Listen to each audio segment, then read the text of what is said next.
So today, what we're going to begin is a look into viewpoints by talking about the difference. We have to rewind our brains back to advanced acting and directing between presentational and representational acting. So. Oh, I remember this. Okay. Uta. Yes. Uta. Yes. Uta, So. my main girl. I'm not hip. I'm going to show you representational versus presentational. Okay? I am going to show you two pictures. One is from a presentational show and one is from a representational show. I'm going to give you 2 minutes, split you in half, right between Zach and Adam. Oh no, this is And the losing side. You guys will have 2 minutes to come up with what you think, which picture you think is representational and which you think is presentational and why. Okay, you can pause the video there. Hit us with that definition of representational acting you just found. Representational acting, in this sense, refers to a relationship in which the audience is studiously ignored and treated as peeping Tom, voyeurs by an actor who remains in character and absorbed in the dramatic action. The actor behaves as if a fourth wall was present, which maintains an absolute autonomy of the dramatic fiction from the reality of the theater. Okay, so looking at these two pictures, all right, the top one being from The Seagull and the second one being from Laramie Project. Okay, which, Megan, which one is representational? Representational is the top one. Is the representational is the top picture, The Seagull. Okay, so in presentational theater, okay. Oh, I'll just deal with them later. The key one that what I mainly understood from what I just read was just that they pretend the audience isn't even there. Correct. But from what I can see, they're kind of both doing that, except one's not facing the audience. Okay, so what Gloria brings up is a good point. All right, representational acting is what we would call realism, okay? In the sense that we are trying to recreate an illusion of reality. Okay. Okay? But see, they don't know what the seagull is. I know, that's okay. They're going to read it next year. So they'll eventually learn what the seagull is if they're juniors. Okay? But presentational acting, just based on what we know about Laramie Project, because most of us are familiar with that play from having done it a few years ago. What can you tell me about presentational acting, Adam?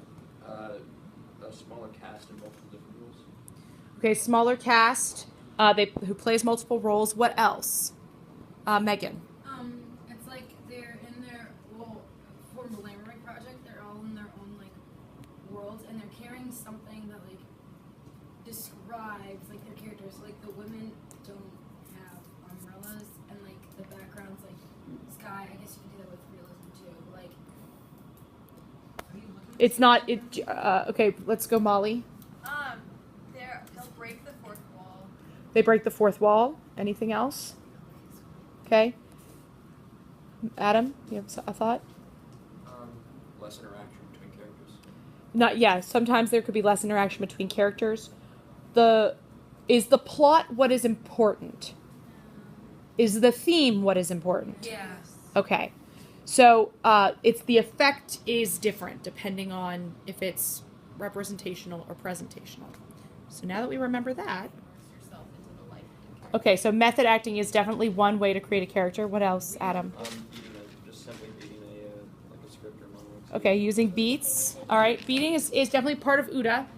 Here on the board we have all of our remembering what Uda was about and exercises and questions and things like that. Chatty Cathy's, come on back. What else? Anything you've ever done to create a character, Kasha? Oh, I was stretching. Oh, that's okay. You've done. Molly. Physical acting, movement, any kind of body isolation. Okay, so creating a character physically. Abigail, you shouted out backstory, writing a biography. What else? I was gonna You say do that, that thing Could I- where what color am I if I was just song, what song I'm playing in my Metaphors. We did that for Crazy for You. It was the worst. Metaphors. What else? question. I love those things. We did for What? Oh, you have a question? Okay. So how far does method acting actually go? as far as you want it to. When in the early days of method acting, it went as far as it possibly could. So, if they were playing, love scenes were real love scenes?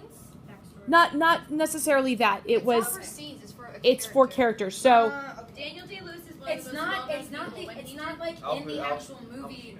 That's not what method acting is. Method acting is like before you even get to shooting the scene, you like live in the characters. It's Like in your life. a lot of people do it, and like she said, like one was the best. But like there's one movie, I forget what it is, but the guy like had to lose a lot of weight, Oh, and like that's a big one. he like lost a lot of weight, and then like had to like think like what would it be like if I was homeless, or like what would it be like if this was my like major struggle, and like someone was like the director was like he wasn't the same for like That's- months on end because he was like just staying in his character, and then they were like he didn't laugh, like he didn't smile, like Oh, he just like how was Heath that Ledger. character. That's Daniel Day-Lewis. Oh, Heath Like, Ledger's he the didn't drink.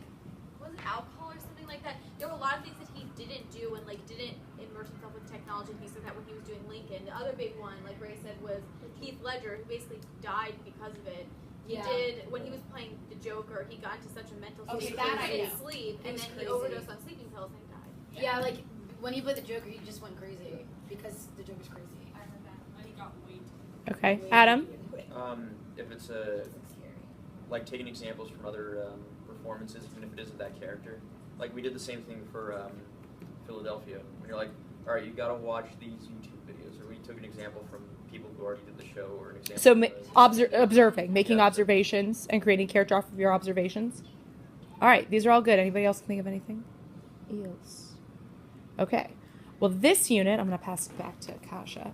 This unit is all about finding new ways into which Hi. We're going to start with viewpoints, and I hope we're actually going to get to a little bit of look-off work too. And I also want to do a little vocal work, so we're going to do a little link later as well. So we're looking at 3 different practitioners in terms of how to create characters. Today, I want to spend. Well, let me go over your homework real quick. Go to your portal, and then we'll go to the activity. Because then, if we go over a little bit of time, I'm not worried about it. Right? Okay. If you go to the portal, you will see on the calendar that your homework is to find a article or an interview or something about Anne Bogart. So you're going to go Google search Anne Bogart, and you can find tons of things. It can be a biography, it can be an interview, it can be some a video of her class. It cannot be from Wikipedia. Okay. Once you have your source, your link, copy the link, go to the discussions tab under our portal, and post your link in the discussions. Once your link is taken, no one else can do the same thing. Okay. So that's your homework. You're going to read through or watch whatever your source is, and in your journal, you're going to write a summary of what you read or viewed. You need to include MLA citations if you quote anything from it. I would recommend quoting something from it. And you need to give me a bibliographic citation, MLA format, of whatever your source is. It's only one source. Only one source. Yes. One link, and where do we post it? If you go to the discussions page, Yeah, we do this for TOK Glow. okay. Oh, like that? Mm-hmm. Yep. Okay, then I You got should it. see there's like oh, apparently Zach already found Zach. his source. Okay? Zach, what? Whatever, Zach. I did it magically. All right. You didn't even jealous. So that's the homework. Everyone got that? Yes. Excellent. Now we're gonna do a little fun activity. Okay.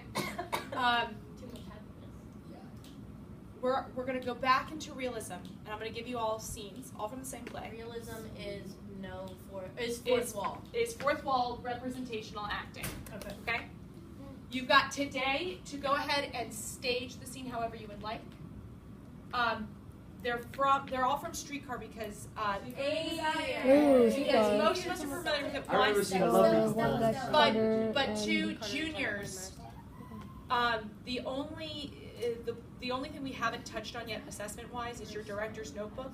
We're going to use Streetcar as the example one that we all do together this year. So I figure we might as well get familiar with the play now. Okay, so you can shut that off. I remember seeing a lovely performance. Bye.